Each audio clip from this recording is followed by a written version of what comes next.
Hi and welcome back to Cheeky Crypto. My name is Nick and today guys we're jumping down into the world of XRP, taking a look at what's been going on most recently and what I think is likely to happen next. As I get into this video, if you find it useful and informative, smash that like button. I do appreciate that. If you happen to be new to the channel, then why not go ahead and subscribe, tap the bell, select all the notifications, and in doing so you will be kept up to date with absolutely everything that we do here at Cheeky Crypto. Now if you have not yet joined us in Discord, then check it out, linked in the description down below. It's a fantastic community talking crypto 24/7. It's completely free and I don't think you'll be disappointed by what you find down there. It's the first place we go to notify you of what is going on in the crypto space, so why not miss a trick and join us down in Discord, linked in the description down below. Now I am applying Elliott wave theory to the charts here. Now Elliott wave theory has a lot of rules behind it. Sometimes it can be confusing as to why I think certain things are going to happen, but if you're not overly too familiar, then it's well worth checking out 𝗕𝗘𝗪𝗔𝗡𝗧𝗏.com, also linked in the description below. I have created a course material. It's about a 22 part video course on Elliott wave theory that explains the different structures, what to expect when you see them, and all that wonderful stuff. So check that out if you are not already familiar and if any of this seems alien to you. Okay, let's make a start. XRP paired up with USDT on the hourly chart, and Binance is the data source.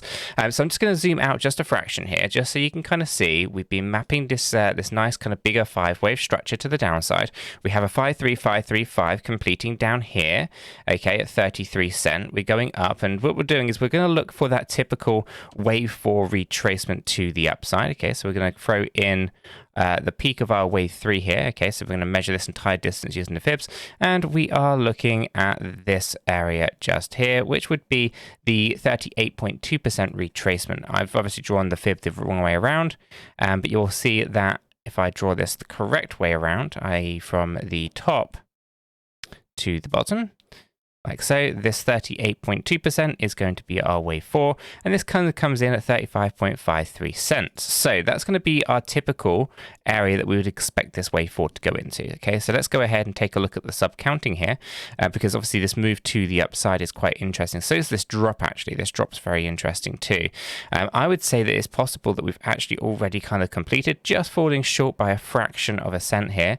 And so we went to 35.32 and we were looking for 35.53. So I think we're just a fraction short of the typical 38.2, and I do think that might actually be the end of this one here, meaning that we have this straight drop here, we move up, and what we're looking for is we're looking to kind of start this 5th wave to the downside. This 5th wave would be made up of 5 waves in themselves, okay, on a different degree, but we'll go 1, 2, 3, 4, 5, and what I'll do is I will change the degree on this, and we'll change this into, let's just go with yeah, let's just go with this one. I like this one.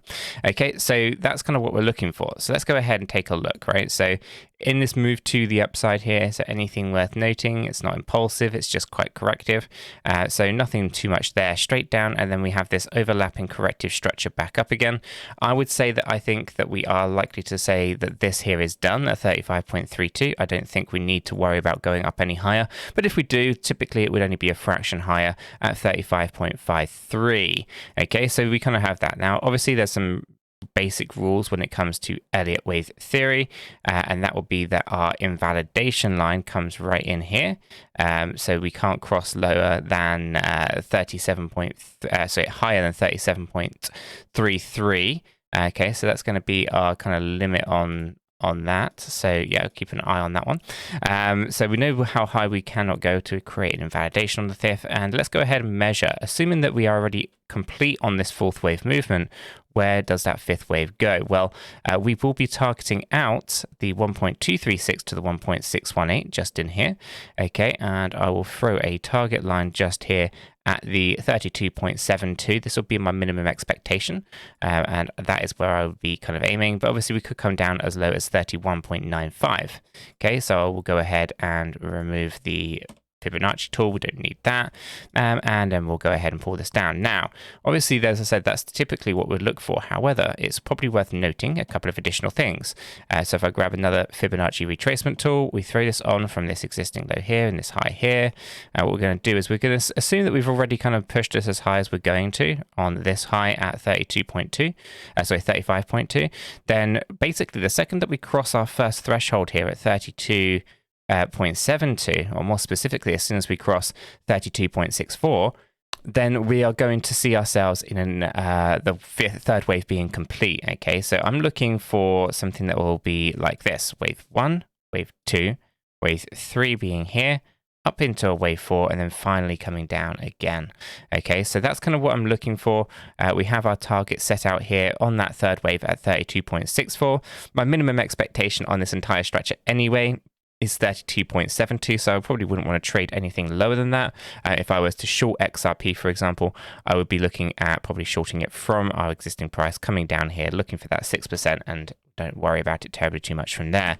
So essentially, this looks like it will be the end of the structure here for XRP within this little move. Now, the interesting thing about this is whether or not this is all the way 3 out of a bigger nested move. So from the upper end here, 1, 2, all of this is 3, 4, and then we come down lower than that 30-cent level. Okay, so that's going to be the interesting thing to kind of keep an eye on, whether or not all we're doing here is monitoring a wave 3 situation rather than a wave 5 situation or anything like that. Because at the moment, it doesn't really feel that this is placed in the correct place. It feels a little odd to be just here at the moment. So yeah, I would expect this to potentially just be a wave 3 out of a much larger wave 5 to the downside and all that kind of stuff. So as these things kind of nest down and we kind of see the different degrees, that's kind of where my thoughts are on XRP, that eventually we'll have some kind of bounce to the upside under a zigzag pattern where we will drop down into as low as I think 26 cent, possibly 28 cent.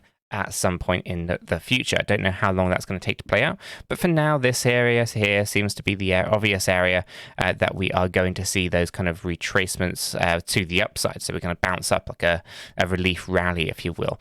Looking at 31.95 to 32.72 at this point in time. That can change, of course, depending on whether people continue to kind of de-risk and come out of their positions and all that kind of stuff. So at the moment, that's kind of what it looks like here for XRP.